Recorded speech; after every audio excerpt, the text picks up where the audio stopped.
Que Deus abençoe a sua vida de maneira rica e abundante. O título dessa mensagem, que está aí na tela, se chama de Juiz Temido a Palhaço Ridicularizado. Eu convido a que você abra a sua Bíblia no livro dos Juízes, capítulo de número 13. Juízes, capítulo de número 13. Eu gostaria de começar lendo o versículo de número 24. Aqueles que desejarem se colocar de pé para a leitura inicial, convido que assim o façam. Registra a palavra de Deus. Deu a mulher à luz um filho, e lhe chamou Sansão. O menino cresceu e o Senhor o abençoou. Oremos. Pai amado, lemos a tua santa e preciosa palavra. Pedimos, Deus, fale conosco nesta noite. Abençoa a nossa vida, fortalece a nossa fé. E que a tua palavra ecoe em nossos corações e reluza em nossas vidas. O que nós pedimos, Deus, nós o fazemos gratos a ti. Em nome de Jesus, amém. E amém. Os irmãos podem, por favor, tomar os seus lugares. Eu coloquei o nome Sansão, no hebraico, Samson, que significa como o sol, um pequeno sol, um tipo de sol, aquele que lembra o sol. É uma criança que nasce com um nome que o destinava a brilhar, pelo menos quiçá fosse esta a intenção de seus pais, quando colocaram o seu nome, com aquele que é como o sol. Ele é homem de uma tribo que hoje não se encontram descendentes, a tribo de Dan, a tribo chamada tribo perdida de Dan. E homem que tem algumas particularidades. Sabemos que antes do período da monarquia em Israel, Deus levantou algumas pessoas para que julgassem o povo. E nós temos uma sequência de juízes em Israel, e é chamado então o período dos juízes, e esse é um livro que trabalha muito sobre isso, sobre a vida dos juízes, dentre os quais esse juiz chamado Sansão. A Bíblia fala então do primeiro chamado Otoniel, depois um segundo juiz chamado Eude, depois Débora com Baraque, depois Gideão, depois Jefté, e depois temos então a história desse juiz chamado Sansão. Ele tinha tudo para brilhar. Ele foi um homem que nasceu com peculiaridades, com vantagens, muitas. E era um homem que tinha tudo para ter um reino longo, talvez 40 anos, mas ele reina 20 anos apenas. O seu reinado, ele vai pela metade da expectativa que havia para com ele. Por quê? Se ele começou tão bem. E nos lembramos então da frase do autor de Eclesiastes, no capítulo 7, versículo 8, quando a Bíblia diz: é melhor saber terminar do que saber começar. Porque muitos sabem começar e começam bem, mas terminam mal. Aqueles que gostam de futebol talvez conheçam algumas histórias de vários jogadores que começaram tão bem e acabaram suas vidas esquecidos num canto, num lado, sem ter nada, tendo tanto dinheiro na mão no início, fama, suporte, e depois perderam tudo. Mas não apenas jogadores de futebol, outras situações que chegam ao nosso conhecimento, de pessoas que tinham tudo para dar certo. Talvez você esteja se lembrando, talvez, de um parente, ou ele tinha tudo para dar certo e a vida dele foi arruinada. Pessoas que tinham um futuro brilhante e começaram a entrar no mundo das drogas, perderam tudo. Pessoas que tiveram vantagens na sua infância, perderam tudo. E talvez algumas dessas pessoas estejam aqui presentes ouvindo essa mensagem, ou ouvindo essa mensagem pela internet. Talvez você seja uma dessas pessoas, um Sansão. E como diz o texto então que nós falamos, é melhor saber começar É melhor saber terminar do que saber começar. A Bíblia diz da primeira vantagem, da primeira peculiaridade desse homem, está no versículo número 2. Quando a Bíblia registra, havia um homem de Zorá, da linhagem de Dan, chamado Manoá, cuja mulher era estéril e não tinha filhos. A Bíblia fala de alguns homens que nasceram de mulheres estéreis. Alguns homens que foram fruto de milagres de Deus. Gênesis capítulo 11, Isaac, filho de Sara. Gênesis capítulo 25, a dupla ali, os gêmeos, Jacó e Esaú, filhos de Rebeca. Gênesis capítulo 30, nós temos mais um nascimento de filho de uma mulher estéril, Raquel. Nós temos o próprio, citado aí, Sansão, filho da esposa de Manoá, filho de uma mulher estéril. Nós temos 2 Reis capítulo 4, o filho da Sunamita, filho de uma mulher estéril. Filho de uma mulher, por exemplo, que não podia ter filhos até pelo seu avançar de idade. Tantas mulheres, a Bíblia fala que tem nascimentos que não eram para existir.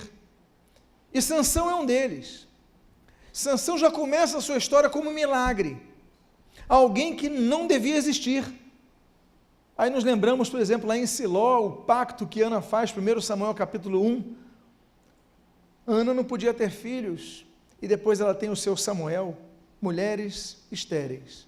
Não podiam ter filhos, e Deus promove o milagre. Esse homem já nasce com uma vantagem, já é um milagre. Ele não precisava cantar, Senhor, eu preciso de um milagre. Eu quero ver o milagre. Ele já era o milagre, a sua existência já era o milagre. E o texto diz claramente nisso. Outra vantagem que nós lemos nesse texto, outra situação peculiar do nascimento de Sansão, está no versículo 3, quando a Bíblia diz, apareceu o anjo do Senhor a esta mulher, e lhe disse, eis que és estéril, e nunca tiveste filho, porém, conceberás, e darás à luz um filho. 3 pessoas na Bíblia tiveram os seus nascimentos anunciados.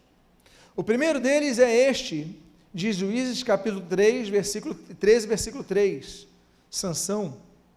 O segundo está em Lucas capítulo 1, versículo 13, João Batista. E o terceiro nascimento que está sendo divulgado, anunciado por um anjo, é do nosso Salvador, o nosso Senhor Jesus Cristo, Lucas capítulo 1, versículo 26. 3 nascimentos que são anunciados por anjos. Esse caso tem uma particularidade, porque o anjo anuncia 2 vezes à mãe de Sansão e 1 vez ao pai, posterior. São 3 avisos para o nascimento desse homem. Ou seja, esse homem nasceu fruto de um milagre para provocar diferença na sua sociedade. Deus o colocou com uma missão, olha, ele vai nascer com uma missão, e uma missão para ser bênção. Então, olha, e o anjo aparece, olha, você é estéril, mas você vai conceber, você vai dar à luz um filho. E mais uma outra situação desse nascimento miraculoso. Outra terceira vantagem que nós vemos no nascimento de Sansão, está no versículo número 5, na sua primeira parte, quando a Bíblia diz, porque eis que tu conceberás e darás à luz um filho, sobre cuja cabeça não passará navalha, porquanto o menino será nazireu, consagrado a Deus, desde o ventre de sua mãe. A outra situação, a outra peculiaridade, a outra característica muito clara na vida de Sansão, é que ele já vai nascer com o voto de ser consagrado ao Senhor. Ele nem nasce e já tem um voto, olha, ele vai ser nazireu.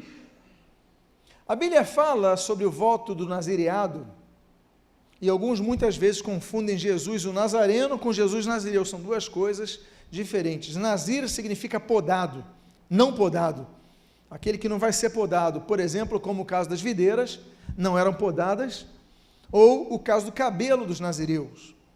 Os nazireus, nós lemos características próprias no livro de Números, capítulo 6. Por exemplo, os nazireus não podiam cortar o cabelo, os nazireus não podiam tomar vinho ou bebida forte, os nazireus não podiam comer do fruto da vide, portanto não podiam comer uva, não podiam comer passas, não podiam colocar vinagre na comida, e os nazireus não podiam chegar próximos, de maneira próxima, aos mortos, assim como os sacerdotes lhes era proibido. Não podiam se aproximar de cadáveres. 4 regras para aqueles que fossem seguir o nazireado. O nazireado podia ser, por exemplo, uma decisão pessoal, ou uma decisão voluntária. Eu vou fazer um voto nazireado. Como, por exemplo, a mãe de Samuel, 1 Samuel capítulo 1. Ela fala, olha, não vou passar navalha na cabeça dele, eu vou fazer o meu filho seguir esse voto nazireado. Decisão dela. A Bíblia diz que o apóstolo Paulo, ele faz esse voto nazireado, Atos capítulo 18, Atos capítulo 21. Nesses 2 capítulos nós vemos que Paulo vai, inclusive, entregar o seu voto nazireado, cortando o seu cabelo, indo lá para Jerusalém. Paulo é outro, então, mas nesse caso, Paulo toma a decisão de fazer esse voto. Mas nós temos um caso, como esse de Juízes capítulo 13, que esse voto é imposto a ele. Não houve uma decisão dele, não houve a decisão da mãe dele, como o caso de Ana, mas foi uma decisão dele. Aí você se pergunta, vem cá, mas o voto nazireado, ele só era da antiga aliança, não permaneceu na nova? Como eu citei, o apóstolo Paulo fez esse voto na nova aliança. Qual o propósito? Bom, não sabemos. O fato é que em Amós capítulo 2, a Bíblia diz que, olha, os jovens vão fazer, ainda vamos ter os nazireus entre os jovens. Então há uma profecia a respeito disso. O fato é que esse voto, assim como todo voto a Deus, sempre apontava a uma razão comum, uma separação para Deus, uma separação para o mundo. Nós não temos fotos de Sansão, não temos fotos, apesar que a Bíblia fala das 7 tranças dele, não temos fotos de Samuel, não temos foto daquele período do apóstolo Paulo, mas uma coisa nós sabemos, tinha o cabelo comprido. Uma coisa que alguns entendem, por exemplo, é o João Batista, quando a Bíblia diz no Evangelho de Lucas, que ele não tomava bebida forte. Alguns entendem que ele pode ter sido nazireu, não sabemos, podemos até supor que sim, há uma possibilidade, mas também há que não, que simplesmente ele não tomava bebida forte. O fato é que o texto diz que será nazireu consagrado a Deus desde o ventre de sua mãe. Imagine então uma criança que nasce para servir a Deus.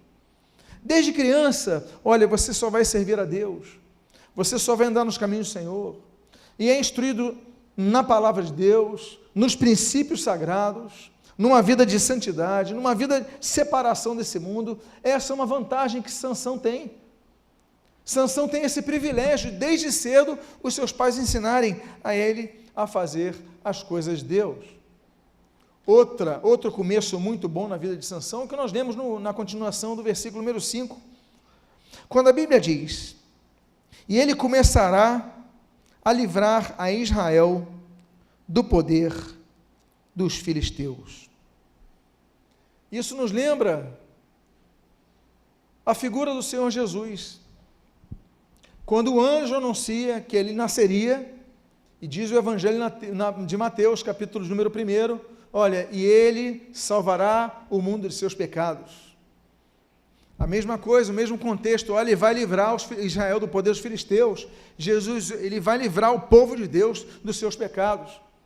Nós temos, então, um apontamento sincronizado com o nascimento de Jesus, que é outro anunciado pelos anjos, outra característica entre os dois. Uma terceira característica entre os dois, a Bíblia diz que o nome dele era Sansão, aquele que é como o sol. E Malaquias, no último capítulo da Antiga Aliança, que é o capítulo número 4 do profeta Malaquias, no versículo número 2, diz que nascerá o sol da justiça. Logo depois vem o Evangelho anunciando o nascimento de Jesus. Jesus é o sol da justiça. Os dois foram apontados como sol. Uma quarta característica comum a ambos, a Sansão e a Jesus, é o fato de que os dois são chamados de juízes. Sansão seria juiz de Israel. O Senhor Jesus, ele é juiz, ele é apontado em Isaías como juiz que vai reger com seu cetro de justiça os povos. A Bíblia diz que Jesus vai ter um tribunal, a Bíblia fala de vários tribunais. A Bíblia fala, por exemplo, do tribunal do grande trono branco, em Apocalipse, capítulo número 20, quando o tribunal de Deus, no seu assento, vai julgar a todos os que não vão herdar a salvação, todos vão dobrar os seus joelhos a Ele. Mas em 2 Coríntios, capítulo 5, versículo 10, a Bíblia diz que vai ter um tribunal chamado Tribunal de Cristo, onde Cristo será o juiz e onde vão ser julgados aqueles que vão herdar a salvação. Então nós teremos um tribunal futuro, onde Cristo, sendo juiz, não vai condenar ninguém à perdição eterna, mas ali vai galardoar e vão ser conferidos os nossos atos, o que nós fizemos e o que nós deixamos de fazer. O fato é que os dois, Jesus e Sansão, são chamados de juízes. E uma quinta e última similaridade entre Jesus e Sansão é que a maior obra na vida deles é executada quando da morte de ambos. A maior obra, o ápice do ministério de Sansão vai acontecer no dia da morte dele. E o Senhor Jesus, a Bíblia diz que no Calvário, quando Jesus morre naquele madeiro, ele sacramenta a sua obra ao ponto de ele dizer: está consumado. Nesse momento, a minha missão foi consumada. Dali para frente, um outro estágio. Era a sua ressurreição junto aos mortos, era a sua assunção ao céu, é a sua intercessão presente para os santos e o seu retorno iminente para buscar a sua igreja. Assim como o seu retorno posterior para implantar seu reino na terra. Quando a Bíblia diz, no livro de Ezequiel, que ele voltará e fincará os seus pés ali no Monte das Oliveiras, eles se fenderão ao meio, e ali o povo de Israel reconhecerá que ele é o Messias.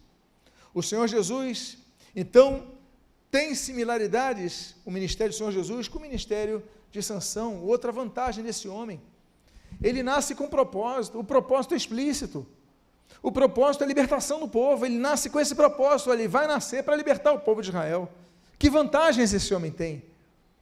Educado para as coisas de Deus, nascido de um milagre, com uma meta exclusiva para libertar o seu próprio povo.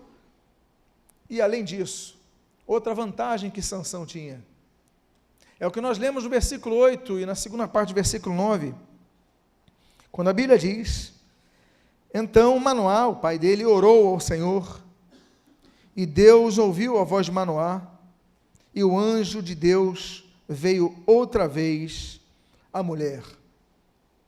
Outra vantagem de Sansão é que seus pais eram pais de oração. Eram pessoas que oravam. Diz a Bíblia que seu pai orou ao Senhor e Deus ouviu a voz. Há um erro muito grande, que pessoas pensam que Deus ouve a todas as orações. A Bíblia diz que não. A Bíblia diz que não. Deus não ouve todas as orações. Isaías capítulo 59, por exemplo, diz que os seus ouvidos estão tampados a muitas as orações, porque ele fala: olha, os vossos pecados fazem separação entre vós e o vosso Deus, de modo que não os ouça. Seus ouvidos estão tampados. O próprio texto de Provérbios, que foi lido há poucos minutos atrás, foi lido Provérbios capítulo 3, mas no capítulo 2, a Bíblia diz, naquelas condicionais que foram lidas, no versículo 2, no versículo 4, no versículo 5, das condicionais nós temos a continuação de um pensamento que vemos no capítulo 2, quando Deus diz: olha, vocês vão me procurar, não vão me achar, vocês vão orar a mim, mas eu não vou ouvir vocês. Deus não ouve todas as orações, mas nesse caso Deus ouviu as orações de Manoá. Por quê? Talvez porque ele orou, como a Bíblia ensina, em 2 Crônicas capítulo 7, com um coração humilde. O Senhor Jesus, no Sermão do Monte, no caso em Mateus capítulo 6, ele ensina a orarmos dando graças. No capítulo 7, no mesmo Sermão do Monte, nas cercanias de Corazim, de Cafarnaum, ele diz que nós devemos orar pedindo as coisas a Deus. Manoá pediu, ele deu graças, como o capítulo 6 ensina, o capítulo 6 ele pediu. Talvez ele tenha até feito aquilo que o Senhor Jesus fala em Lucas capítulo 18, ele permaneceu em oração, pedindo aquilo, ele não parou de pedir, Ele não esmoreceu no seu pedido, talvez, mas Deus ouviu a oração de Manoá. Talvez ele orasse, como a Bíblia diz ali em 1 Tessalonicenses capítulo 5, sem cessar, em todo momento, em todo tempo. O fato é que a Bíblia diz: então Manoá orou ao Senhor e Deus ouviu a voz de Manoá. Um homem nascido no lar de pessoas de oração e de pessoas com fé. Porque o elemento fundamental da oração não é a voz, não é o vocabulário, mas é a fé no coração. Deus não está preocupado se a tua oração não é bonita, porque tem muita oração bonita que Deus não ouve, com os seus verbos bem conjugados. Tem muita oração bonita que Deus não ouve. Ele está falando em línguas e às vezes a pessoa só está querendo se exibir, a carnalidade pura. Mas às vezes o nós vai, a gente fomo, ou nem mesmo uma palavra dita, mas balbuciando-a como Ana em 1 Samuel capítulo 1, que ela falava e não se entendia, e ali pensou até que ela estava bêbada, que não conseguia completar uma palavra, uma frase, mas a Bíblia diz que Deus ouviu a Ana. Por quê? Porque o que Deus quer numa oração é um coração sincero diante dEle, é um coração humilde diante dEle, e é um coração, como diz Tiago capítulo 1, com fé. A Bíblia diz então, nesse texto, que Manoá orou e Deus ouviu as suas orações. E a Bíblia diz, concluindo essas vantagens do início tão espetacular na vida de Sansão, no versículo número 8, na sua conclusão, diz: então Manoá orou ao Senhor e disse: Senhor, Senhor meu, rogo-te que o homem de Deus que enviaste venha outra vez e nos ensine o que devemos fazer ao menino que há de nascer. Olha a humildade de Manoá. Manoá, ele fala: Deus, tu anunciastes aí que eu vou ter um filho. Deus, muito obrigado, Senhor. Ele podia só agradecer, mas ele é tão humilde que ele fala: Deus, agora faz o seguinte, me ensina o que eu devo fazer com o menino. Me ensina, me orienta. Eu quero ser um bom pai. Eu quero ensinar ele certinho, tudo certinho. Quantos aqui procuraram educar os seus filhos de maneira certa? E às vezes seus filhos saíram para esse mundo. Quantos deram amor, atenção, deram esforço, deram tempo, às vezes exíguo o que tinham, mas ainda assim deram e os filhos ignoraram isso. Eu quero dizer, pais, houve um homem chamado Manoá, que também fez tudo certinho, mas seu filho começou a tomar decisões erradas, então não se culpe. Tira esse peso de você que o diabo quer que você carregue. Entenda que você fez o seu melhor. E procure continuar fazendo o seu melhor, não deixando de orar por seu filho. A Bíblia diz: Senhor, me ensina o que eu devo fazer com essa criança.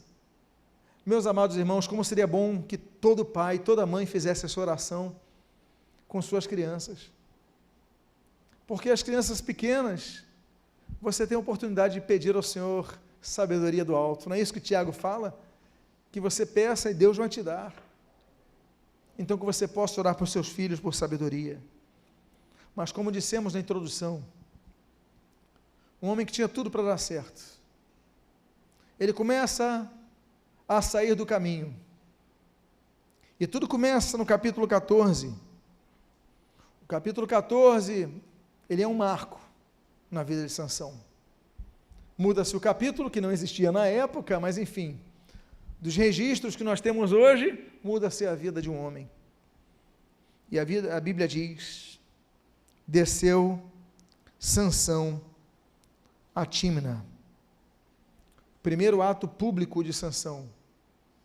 Ele vai para a terra dos filisteus. Ele vai procurar ver a vida dos filisteus, vai gostar daquilo que vê. Ele nasceu para livrar o seu povo dos filisteus, mas ele vai querer viver a vida dos filisteus. Ele desce a Tímna. Ele opta por um caminho. A Bíblia fala de muitos caminhos, há caminhos que parecem ser bons, mas ao cabo apontam para caminhos de morte. O Senhor Jesus, ele fala sobre dois caminhos, o caminho estreito e o caminho largo. O largo que leva à perdição e o estreito que leva à salvação, mas a decisão é de cada um de nós. O Senhor Jesus diz e nos ensina, olha, quem quiser seguir, negue-se a si mesmo, tome a sua cruz e siga-me. A decisão é nossa. Se alguém quiser me seguir, aquele que quiser me seguir, olha, você vai decidir agora. Quer me seguir? Negue-se a si mesmo. É dizer não para a sua vontade. A sua vontade de morar em Tímina, a sua vontade de ir para esse mundo, não, negue-se a si mesmo. Tome a sua cruz e siga-me. O seguir é um terceiro passo. Há pessoas que dizem que são cristãs porque vão num culto, porque têm uma Bíblia em casa, porque fazem uma profissão de fé, porque são batizados. Seguir Jesus é o terceiro passo. O primeiro é negar-se a si mesmo, o segundo é tomar a cruz. Tomar a cruz significa morrer para esse mundo, como diz Colossenses capítulo 3. Morrer para as coisas antigas, morrer para as coisas velhas, para renascer uma nova vida. Ele desceu a Tímina, ele tomou a sua decisão. E logo depois a Bíblia diz, na continuação desse versículo 1, versículo 2, a Bíblia diz, vendo em Tímina uma das filhas dos filisteus, subiu e declarou ao seu pai e à sua mãe, disse, vi uma mulher em Tímina das filhas dos filisteus, tomai-ma, pois, por esposa. Meus amados, a sedução é algo que vai entrando no coração e vai atraindo a pessoa. Seduzir é atrair para dominar. A Bíblia diz, por exemplo, que nós estamos aqui numa data que ecoa em nossa nação desde junho de 1980, através do presidente João Batista Figueiredo, quando se declara o dia 12 de junho, o dia 12 de outubro, o dia dedicado ao culto à chamada Nossa Senhora de Aparecida, um país idólatra, leis idólatras no Estado laico, mas ainda assim nesse contexto, a Bíblia diz que nós, em Deuteronômio 30, nós somos seduzidos para adorarmos a deuses estranhos. A Bíblia diz em Jó, capítulo 21, que nós somos seduzidos, os homens são seduzidos muito facilmente pelas mulheres. A Bíblia fala sobre a sedução, inclusive das palavras lisonjeiras. Provérbios diz que as palavras lisonjeiras, elas atraem. Quando você recebe muito elogio, você vai se aproximando da pessoa, porque você quer ter alguém que te elogie perto. Daqui a pouco você não sabe, você está nas mãos dessa pessoa. Pessoal, olha como você está bonito, olha como você está elegante, como você está cheirosa, olha que sapato bonito, começa a elogiar. Olha como você fala bem, olha como você começa a elogiar, começa o processo de sedução. Fique atento, não seja criança, está na hora de abrir os teus olhos. A Bíblia diz que na igreja existe sedução. A Bíblia diz, por exemplo, das 7 igrejas do Apocalipse, as 7 cartas dirigidas às 7 igrejas do Apocalipse, Apocalipse 2 e Apocalipse 3, uma delas, em Apocalipse capítulo 2, é dirigida à igreja em Tiatira. E a Bíblia diz que ali havia em Tiatira uma mulher chamada Jezabel, que se autoproclamava profetisa, ela ensinava na igreja e a eles seduzia. Como é que ela seduzia? A Bíblia diz, levando-os à prostituição.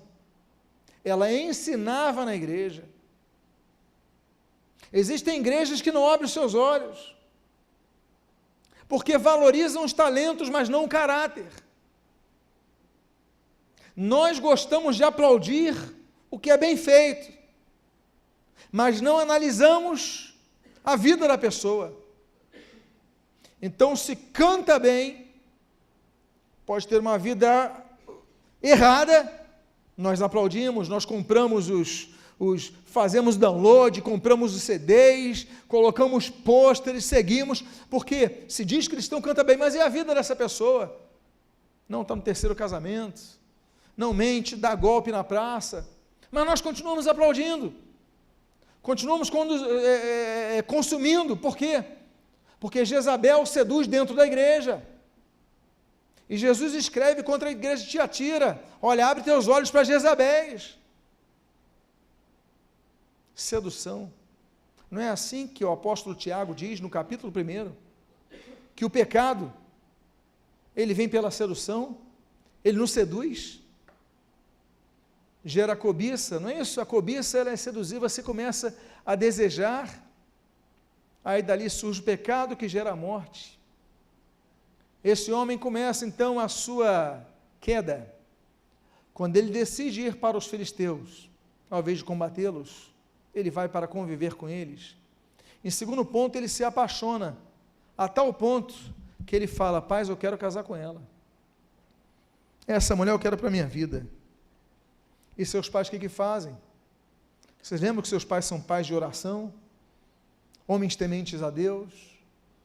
Eles falam, versículo 3, versículo 7, a Bíblia diz: porém seu pai e sua mãe lhe disseram: não há porventura mulher entre as filhas de teus irmãos, ou seja, entre todo o teu povo, para que vás tomar esposa dos filisteus, daqueles incircuncisos? Disse Salomão seu pai: toma-me esta, porque só desta me agrado. E falou àquela mulher, e dela se agradou. Quando a Bíblia escreve em 2 aos Coríntios, capítulo 6, sobre não vos ponhais em julgo desigual, cristão não namore com não cristão, você vai se afundar. Isso é baseado em leis claras que a Bíblia diz. Êxodo capítulo 34, Deuteronômio capítulo 7, eles falam: não se juntem, não se casem com pessoas de outros povos estranhos. Ou eu estou errado, ou a Bíblia está errada, e a Bíblia não erra. Por mais que você tenha as suas desculpas, a Bíblia não erra, porque depois você vai começar a sofrer com isso, mormente, a pessoa que está em julgo desigual, ela é começada a ser ancorada na sua vida espiritual, na sua vida ministerial. Ela vai ver o que tinha, vai ver o que tem, vai ver o que é na vida com Deus, na vida ministerial, e está ancorada essa vida. Os pais falaram: olha, esses incircuncisos, se um pai fala incircunciso hoje, o filho fala: pai, deixa de ser radical. Que circunciso, pai? Trata eles com respeito. São fifi, filisteus não, fifi. Trata eles com respeito. Não se pode mais falar, porque mimimi existe desde aquela época. Meus amados irmãos, Salomão ouviu dos seus pais, Deus falou a verdade, mas a decisão era dele. Sansão tomou a decisão por ele. Olha, não faça isso. Ele falou: mas é ela que eu quero. E aí então ele ignora o que a Bíblia diz, o que os seus pais dizem, e aí, como a Bíblia diz, um abismo chama outro abismo, ele vai para outro erro. Ele começa a descer ladeira abaixo, e a Bíblia diz no final do versículo 5, no 6, no início do 8, o seguinte: chegando eles às vinhas de Tímina, eis que um leão novo, bramando, lhe saiu ao encontro. Então o Espírito do Senhor de tal maneira se apossou dele, que ele o rasgou como quem rasga um cabrito, sem nada ter na mão. Todavia nem a seu pai, nem a sua mãe deu a saber o que fizera. Depois de alguns dias, apartando-se do caminho para ver o corpo do leão morto, apartou-se do caminho. Meus amados, já começamos a ver algumas questões aí. A mudança no relacionamento com os pais. Vocês se lembram que ele fala com os pais que está apaixonado por uma filisteia? Lembra disso? Pai, eu quero elas. Os pais não concordam. O que nós vemos agora? A ação dele. Nesse momento, a Bíblia diz que ele não contou nem a seu pai, nem a sua mãe o que fizeram. O que ele fez? Matou um leão. Matou um leão, o cadáver estava vivo. Provavelmente foi se defender. O fato é que depois de alguns dias ele se aparta do caminho e vai ver o corpo do leão morto. Vocês lembram que o nazireu não podia chegar perto de um cadáver? Eu não estou nem falando do ato da defesa dele. Ele se defendeu. O que eu estou falando é que depois de alguns dias, ele está chegando no caminho, ele fala, deixa eu ver aquele leão que eu matei. Poxa, eu sou bom mesmo. O Espírito do Senhor usou, deu força, mas nessa hora, ele não foi ver para glorificar a Deus, ele foi ver para ver como ele é forte. Ele começa a se encher, ele começa a desobedecer, e ele começa a quebrar os seus votos. Deus o chama para libertar Israel dos filisteus, e ele já começa a se apaixonar com as filisteias, pela filisteia, porque ele se apaixona por 3 filisteias. Depois, ele começa a desobedecer os pais frontalmente. Depois, ele começa a esconder as coisas dos pais. E aí, ele começa a desobedecer frontalmente o voto para o qual ele foi chamado, se aproximar de cadáveres. Um abismo chama outro abismo. No capítulo 16, nós começamos a ver uma segunda mulher na vida de Sansão. A Bíblia diz, Sansão foi a Gaza e viu ali uma prostituta e coabitou com ela.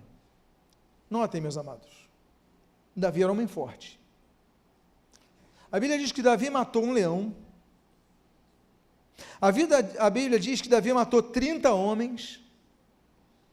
A Bíblia diz que Sansão, ele segurou, pegou, amarrou 300 raposas. Depois Sansão mata 1000 homens em Gaza. Aliás, pega os portões de Gaza nas suas costas. Era homem que tinha poder para tudo. Controlava tudo. Tinha força para enfrentar tudo, menos ele mesmo. Ele venceu o leão, ele venceu raposas, ele venceu soldados, ele venceu os portões de uma cidade de Gaza, mas ele não conseguia vencer a si mesmo. Por quê? Ele viu a segunda filisteia em Gaza, terra dos filisteus, e coabita com ela. Ele começa a perder princípios. Ele começa a perder os limites. Porque quando a pessoa começa a perder um limite, ela começa a desconsiderar os outros. E ela vai amplificando o fosso, amplificando o fosso, amplificando o fosso, e daqui a pouco ele está com essa segunda mulher. Ele perde o seu autodomínio. Por isso que a Bíblia diz, um dos frutos do Espírito é o domínio próprio. É você pedir força a Deus, e Deus te dá domínio próprio, e você consegue se controlar. Outra coisa, a Bíblia diz no versículo número 2, desse capítulo 16, o seguinte, foi dito aos gazitas, Sansão chegou até aqui. Cercaram-no, pois, e toda a noite esperaram às escondidas na porta da cidade. E toda a noite estiveram em silêncio, pois diziam, esperaremos até o raiar do dia, então daremos cabo deles. A Bíblia diz em 1 Pedro capítulo 5, que Satanás anda ao nosso derredor, procurando ocasião oportuna para nos devorar. A Bíblia diz em Filipenses que nós estamos cercados, capítulo 3, por inimigos da cruz. A Bíblia diz em Hebreus capítulo número 12, que nós somos rodeados por uma grande nuvem de testemunhas. Sim, nós estamos com inimigos ao nosso redor o tempo todo. Tanto é que no Salmo, talvez o mais conhecido da Bíblia, o 23, o rei Davi, ele fala, olha, coloca uma mesa na presença dos meus adversários, porque são muitos. Deixam ver eu comendo, coloca a minha mesa, o Senhor me dando alimento, o teu suprimento. Sansão se esqueceu que estava cercado de adversários que queriam destruí-lo, e ele vai se aproximando, ele vai se apaixonando, e ao mesmo tempo que ele se aproxima do mal, ele vai ignorando tudo que Deus separou para a vida dele. O homem com futuro brilhante, e agora está a postos de ser destruído. Aí nós temos o versículo 4. O versículo 4 diz, depois disto, aconteceu que se afeiçoou, mais uma vez, a uma mulher do vale de Soreque, a qual se chamava Dalila. Eu coloquei o termo em hebraico Dalila, porque vem de uma expressão, de uma palavra, em hebraico chamada Dalal. Dalal significa fraca, fraqueza. E é exatamente isso o que Dalila vai representar para Sansão. Terceira vez que esse homem se apaixona por uma mulher filisteia, porque os seus olhos só estavam lá para fora. Terceira vez. E a Dalila todo mundo conhece. Ninguém sabe o nome da primeira, ninguém sabe o nome da segunda, mas sabe o nome da última. A última é Dalila, fraqueza. E ele se afeiçoou. Ele achou ela bonita, afeiçoar. Ele é seduzido por ela, ele é atraído por ela. Esse homem demonstra que, apesar de ter promessas de Deus na sua vida, apesar de ser criado num lar onde seus pais oravam e onde seus pais buscavam a direção de Deus para o educar, lembram do pedido de Manoá? Senhor, me dá entendimento para poder educar meu filho. Apesar dessas vantagens, ele ignora tudo e toma as suas decisões. E vai perdendo. Por quê? Porque ele tinha promessa, ele tinha palavra, ele tinha instrução contra oração, ele tinha voto com Deus, mas uma coisa ele não tinha: estabilidade emocional. Eu sou de uma geração que muito valorizava o teste de QI. Quando eu era criança, adolescente, fazer teste de QI, fui fazer o meu, que bom, e a gente conversava com os colegas sobre isso. Chegou os anos 80, aí começou a vir um outro tipo de avaliação. O QI já não valia mais nada, o que valia agora era o QE. Em vez de ser o coeficiente de inteligência, era o coeficiente emocional. Daniel Goleman começa com essa teoria, ou pelo menos a propaga e escreve muito e elabora sobre ela, mostrando muitos casos de pessoas que tinham um QI alto, mas que estavam com uma vida arruinada. Tinham um potencial intelectual grande, mas tinham família destruída, aí tinha profissões, subprofissões, porque aí ele começou a colocar, mas tinha pessoas que não tinham coeficiente de inteligência, não sabiam conceitos matemáticos, conceitos elementares das ciências, mas tinham coeficiente emocional tão grande que os fazem ser bem-sucedidos na sociedade. Então Goleman começa com essa teoria. O que importa na sociedade é você saber dominar suas emoções. Daí começa a surgir um novo mercado de palestras, que são os palestrantes que começam a falar sobre isso, e começam a usar conceitos muito importantes e verdadeiros, sobre aprendermos a administrar nossas emoções, porque pelas nossas emoções nós perdemos amizades, nós perdemos negócios, nós perdemos oportunidades de emprego, não é verdade? Pelas suas reações. E quando a gente se controla, a gente consegue avançar, a gente consegue vencer. A Bíblia fala sobre isso. Provérbios 13.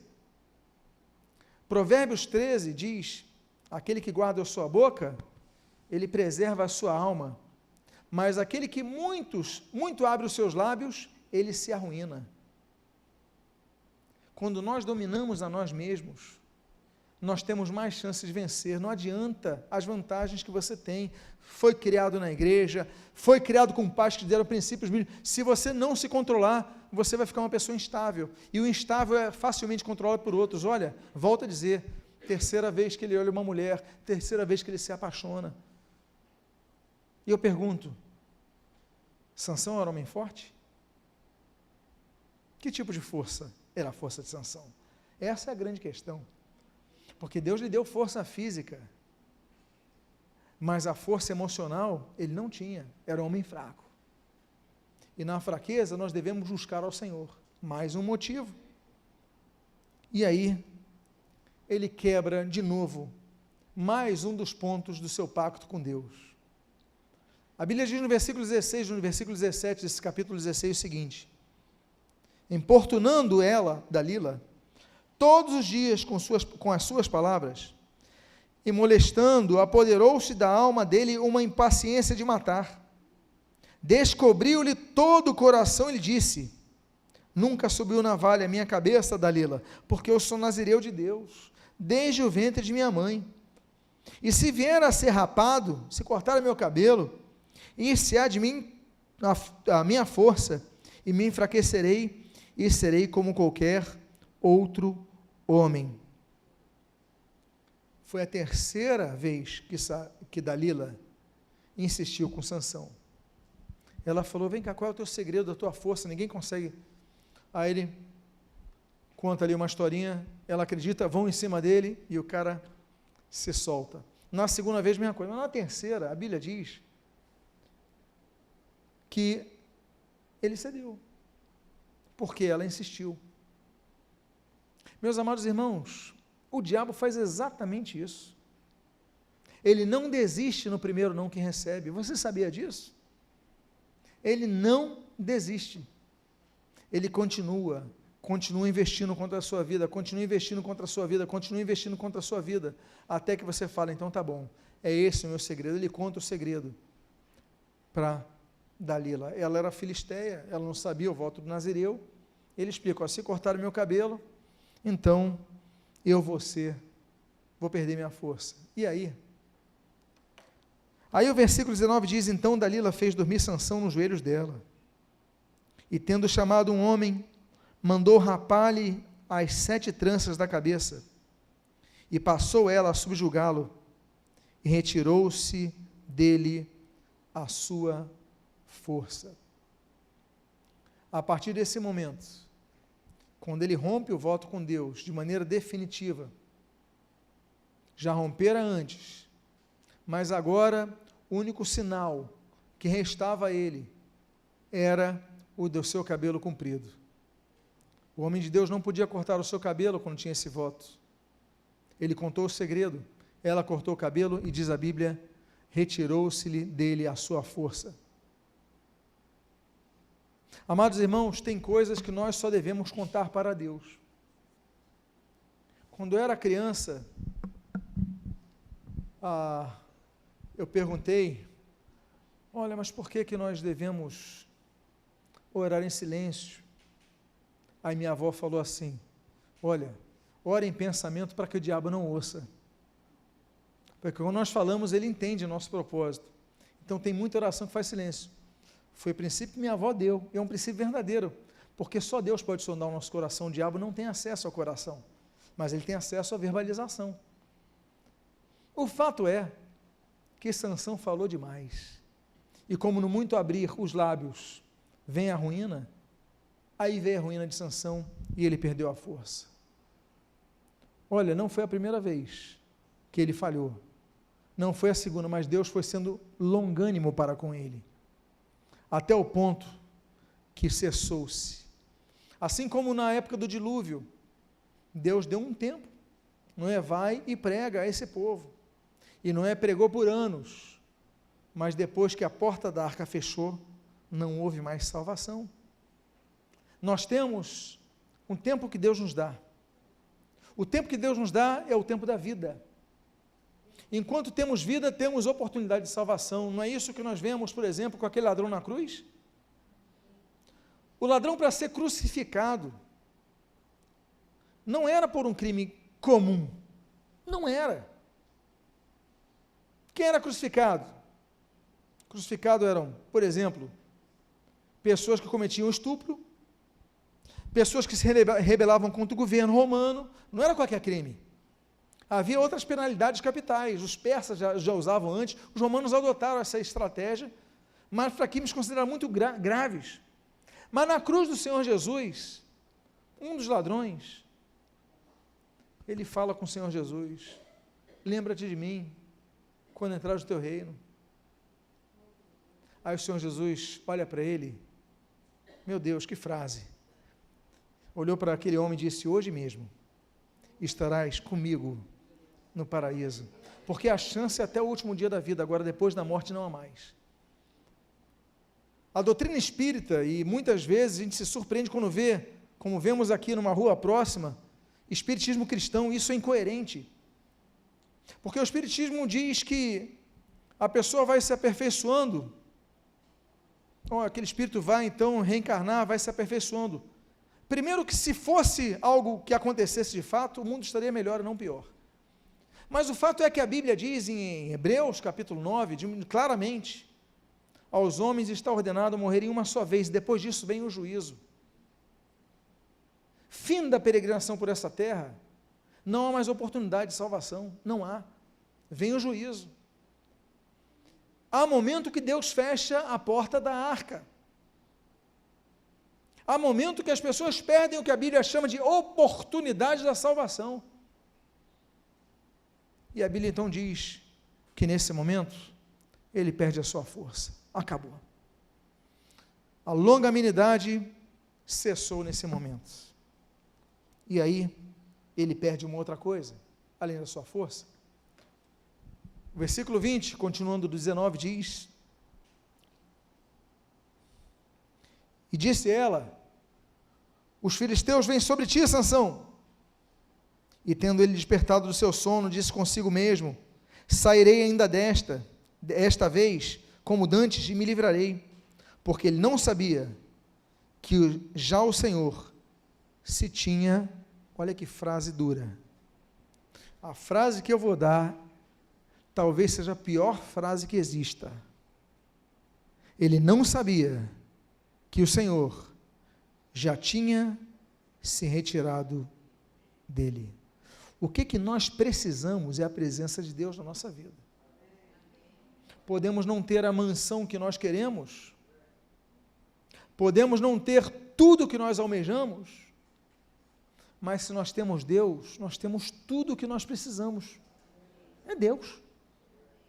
Mas um dos momentos mais tristes que você pode ler na Bíblia é essa frase final do versículo 20.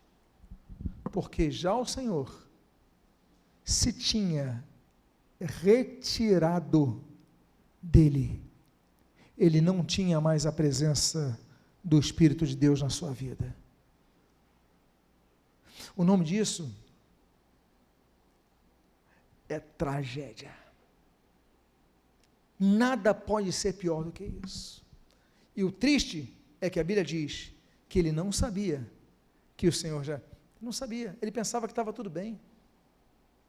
O Senhor Jesus diz em Mateus capítulo 7, olha, quantos vão chegar à presença de Deus e falar: Senhor, em teu nome eu curei, em teu nome eu preguei, em teu nome eu expulsei demônios. E o Senhor Jesus vai dizer: não vos conheço, apartai-vos de mim. As pessoas não sabiam. Elas pensam que porque estão na igreja são salvas. Elas pensam porque ministram na igreja serão salvas. Elas pensam porque nasceram no lar evangélico serão salvas.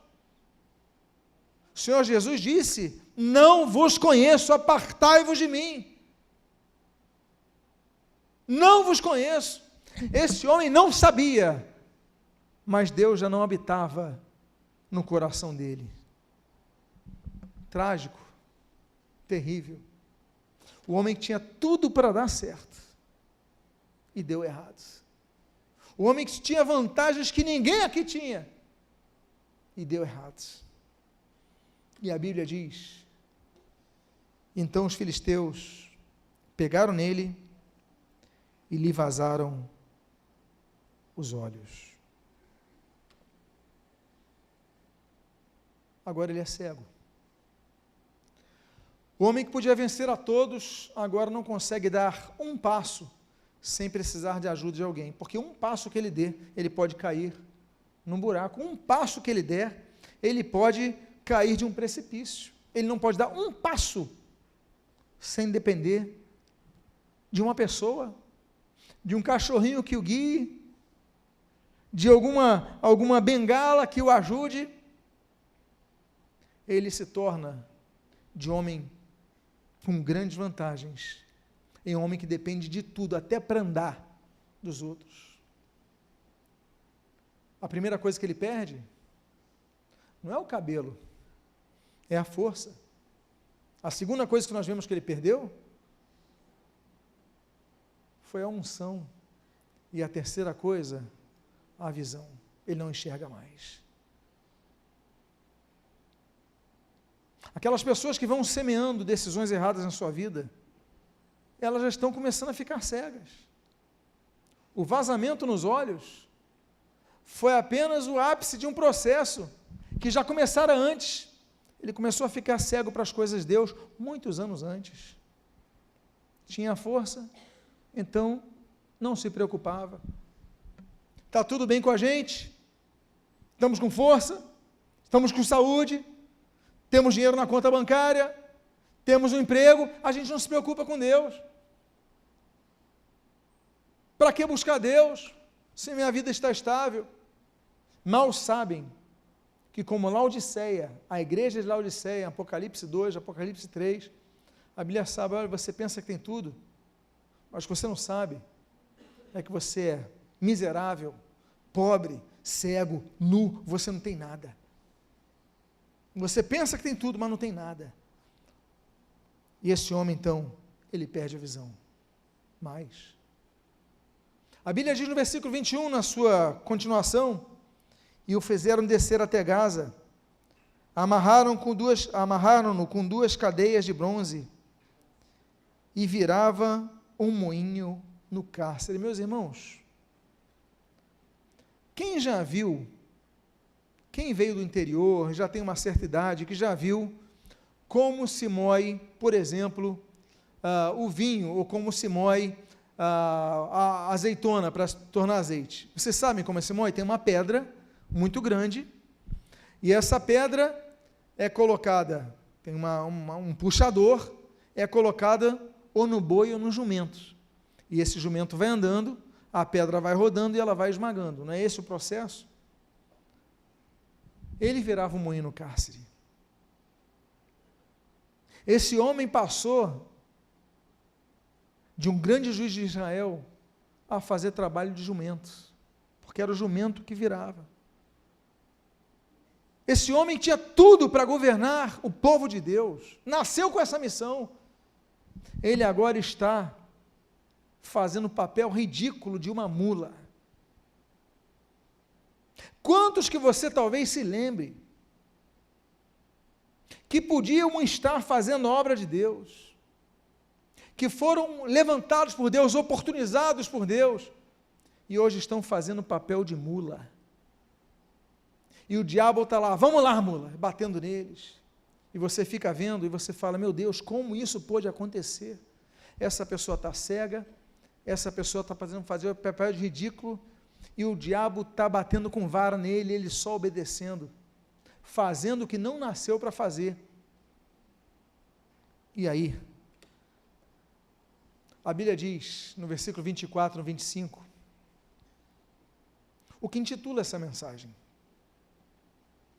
O texto diz assim, vendo o povo, louvaram ao seu Deus, porque diziam, nosso Deus nos entregou nas mãos o nosso inimigo. Lembra que foi ele que procurou os filisteus? E o que destruía a nossa terra, e o que multiplicava os nossos mortos, alegrando-se o coração, disseram, mandai vir a Sansão, para que nos divirta. A gente precisa de alegria, traz Sansão para a gente se divertir com ele. E tiraram Sansão do cárcere, o qual os divertia. Você lembra o título da mensagem? De juiz a palhaço. Nasceu para ser juiz de Israel, para libertar Israel dos filisteus. Nasceu com uma missão, teve uma educação maravilhosa, teve vantagens na sua vida, mas agora, além de açoitado como uma mula, ele é motivo de risada. Chamem Sansão para que a gente se divirta. E as pessoas se divertiam graças a um juiz que virou um palhaço. É triste, é lamentável, mas a Bíblia ainda tinha algo reservado para esse homem. E o versículo 22, o 29 e o 30 dizem, e o cabelo de sua cabeça, logo após ser rapado, começou a crescer de novo. Abraçou-se, pois, Sansão com as duas colunas do meio, em que se sustinha a casa, e fez força sobre elas, com a mão direita em uma e com a esquerda em outra. e disse: morra eu com os filisteus. E inclinou-se com força, e a casa caiu sobre todos os príncipes e sobre todo o povo que nela estava. E foram mais os que matou na sua morte, dos que mataram em sua vida. O fim desse homem foi um fim trágico. Morreu matando. Morreu matando a todos. A sua morte tinha um quê de vingança, porque ele estava sendo humilhado, ridicularizado, e ele falou: eu vou e vou levar outros.